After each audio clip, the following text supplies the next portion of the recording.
राम रसिया रिझाओ, राम रसिया रिझाओ माए, राम रसिया रिझाओ, राम रसिया रिझाओ माए, राम रसिया रिझाओ, राम रसिया रिझाओ माए, राम रसिया रिझाओ, राम रसिया रिझाओ माए, राम रसिया रिझाओ, राम रसिया रिझाओ माए, राम रसिया रिझाओ। भो अबला पर कृपा कीजे, भो अबला पर कृपा कीजे, भो अबला पर कृपा कीजे, भो अबला पर कृपा कीजे। गुण गोविंद के गाँव में माए, राम रसिया रिझाओ,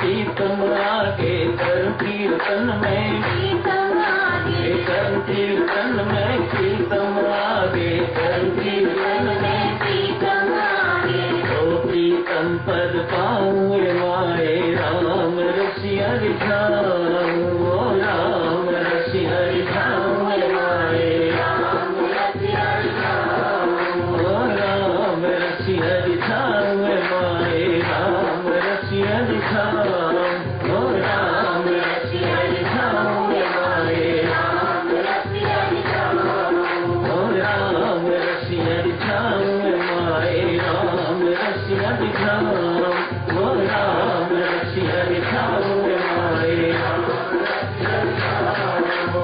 रसिया रिझाओ माए, राम रसिया रिझाओ, राम रसिया रिझाओ माए, राम रसिया रिझाओ माए, राम रसिया रिझाओ, राम रसिया रिझाओ माए, राम रसिया रिझाओ। ये सत्संग सिमरन की चर्चा चल रही है, 9वां अध्याय चल रहा है। आज 20वें श्लोक से शुरू किया गया था। बीच में 22वां श्लोक, बहुत महत्वपूर्ण श्लोक 9वें अध्याय का, कल से शुरू करेंगे चर्चा। साथियों में इसकी आज प्रयत्न करते हैं जो सिमरन की चर्चा शुरू हुई है आज समाप्त हो जाए। सिमरन दिव्य सज्जनों उसी का होता है जिससे प्रीति हो। प्रीति यदि आपकी संसार से है, परिवार से है, तो परिवार का सिमरन होगा, संसार का सिमरन होगा। प्रीति यदि परमात्मा से है तो परमात्मा का सिमरन होगा। पार्थ, तू मेरा स्मरण करता हुआ युद्ध कर। गीताचार्य भगवान श्री कृष्ण पार्थ के माध्यम से हम सबको उपदेश देते हैं, नित्य स्मरण करते रहो, सतत स्मरण करते रहो, नित्य स्मरण, निरंतर स्मरण, सदा स्मरण करते रहो, ताकि अंत समय जो मेरा स्मरण करता हुआ देह को त्यागता है पार्थ, वह मुझे प्राप्त होता है, इसमें कोई भी संदेह नहीं है। पुष्ट किया है गीताचार्य ने, इसमें कोई संदेह नहीं है, there's no doubt about it। जो मेरा स्मरण करता हुआ देह को त्यागता है, ये कैसे हो? पूर्व अभ्यास के बिना अंत समय स्मरण हो, ये संभव नहीं है। मानो जिंदगियों का पूर्व अभ्यास चाहिए, तो अंत समय परमेश्वर का स्मरण करता हुआ व्यक्ति देह को त्यागता है, बस जीवन सफल हो गया। मानो वह अंतिम क्षण बहुत महत्वपूर्ण है। जैसे आप स्टूडियो में जाते हैं या कहीं बाहर भी फोटो खिंचवाते हैं, तो फोटोग्राफर कहता है स्माइल प्लीज, तो आप हंसते हो तो फोटो हंसती हुई आ जाती है। उस वक्त मुखड़ा मायूस है, रोता हुआ है, तो फोटो रोती हुई मायूस फोटो आती है। जैसा उस वक्त आपका मुखड़ा होता है, उस वक्त आपकी फोटो वैसी तो आ जाती है। परमेश्वर भी ऐसा ही कहते हैं, अंत में मेरा स्मरण करता हुआ तू देह निस्संदेह मुझे प्राप्त होगा, इसमें बिल्कुल भी संशय करने की जरूरत नहीं। तो जिंदगी का अभ्यास क्या है? यही ना, ताकि इस प्रकार का सिमरन जिंदगी भर चले है, ताकि अंत समय मुख से राम निकले, परमात्मा का स्मरण हो, बस जीवन सार्थक हो गया, जीवन सफल हो गया। प्रीति तो साधक सिमरन प्रेम प्रधान हुआ, इसके पीछे प्रेम है। प्रेम तो निराकार है, इसका साकार रूप है सेवा। आज दूसरा शब्द सिमरन के साथ और लगाते हैं, जीवन का पूर्णत्व, जीवन की पूर्णता कब प्राप्त होगी? जब सिमरन के साथ सेवा होगी।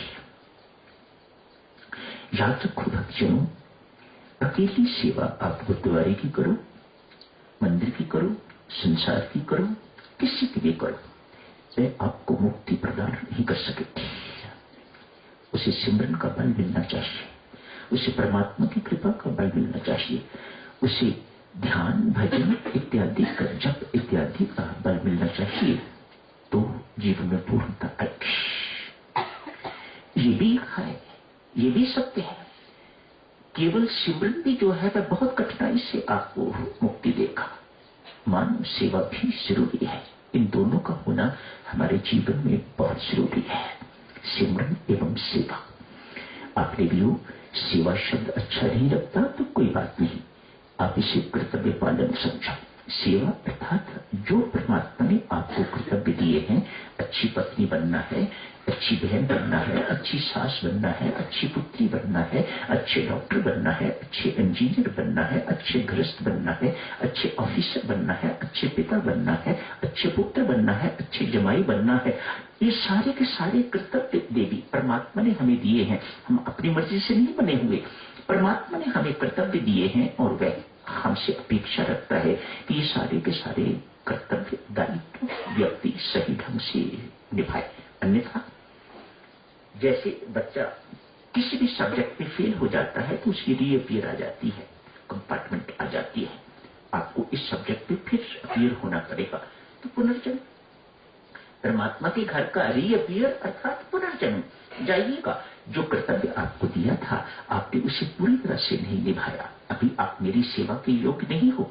मैंने जिनकी सेवा के लिए आपको भेजा था आपने उन्हीं की सेवा अभी नहीं करी, तो मेरी सेवा के आप योग्य नहीं हो। जाओ, फिर जाके चक्कर लगाओ, पुनर्जन्म होता है। जाओ, जहां जहां जिन जिन विषयों में आप फेल हुए हो उन विषयों को पास करो, पास करके तो फिर मेरे पास आओ, तब पुनर्जन्म नहीं होगा, तब आप मेरी सेवा के योग्य हो जाओगे। आज के लिए सज्जनों सिमरन एवं सेवा की चर्चा करते हैं। क्या करता है ये सिमरन एवं सेवा हमारे जीवन में? सर्वप्रथम मन के शुद्धिकरण का सर्वोच्च एवं सुगमतम साधन, अमोघ साधन सिमरन एवं सेवा। हम सब सिमरन एवं सेवा के उपासक हैं, हमारी साधना सिमरन एवं सेवा की। हाँ, इसके साथ जो सेवा के क्षेत्र में उतरेगा, यदि वह संयमी नहीं है तो मार खाएगा, गिर जाएगा, पतन को प्राप्त होगा। इसके साथ दो शब्द और लगा लो तो साधना पूरी हो जाती है। सिमरन, सेवा, संयम, ये कहां से प्रेरणा मिलेगी? फिर चौथा शब्द भी स अक्षर से शुरू होता है जिसे सत्संग कहा जाता है। तो ये चार शब्द याद रखो देवियों, सज्जनों, हमारे जीवन में पूर्णत्व की प्राप्ति इन्हीं से होती है। सिमरन, सेवा, संयम एवं सत्संग, ये चार शब्द जीवन की पूर्णता देने के लिए बिल्कुल सक्षम है, पर्याप्त है। मन का शुद्धिकरण सिमरन एवं सेवा से।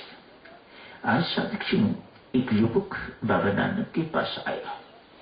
बाबा नानक से प्रश्न करते हैं, बाबा एक बात बताओ, मुझे बहुत बड़ा संशय है। ये संतों महात्माओं के विषय में इतना कुछ शास्त्रों में लिखा है, इतना कुछ संसार कहता है, क्या ये सत्य? बाबा से प्रश्न। बाबा नानक कहते हैं, युवक तू क्या सोचता है? तू अपनी बात पहले बता, तू इन संतों के बारे में क्या सोचता है? युवक कहता मैं सोचता हूं ये धरती पर बोझ है, पशुवत जीवन व्यतीत करते हैं, दूसरों का खाना खाते हैं, दूसरों पर निर्भर रहते हैं, इनका अपना जीवन कुछ नहीं, धरती पर बोझ है।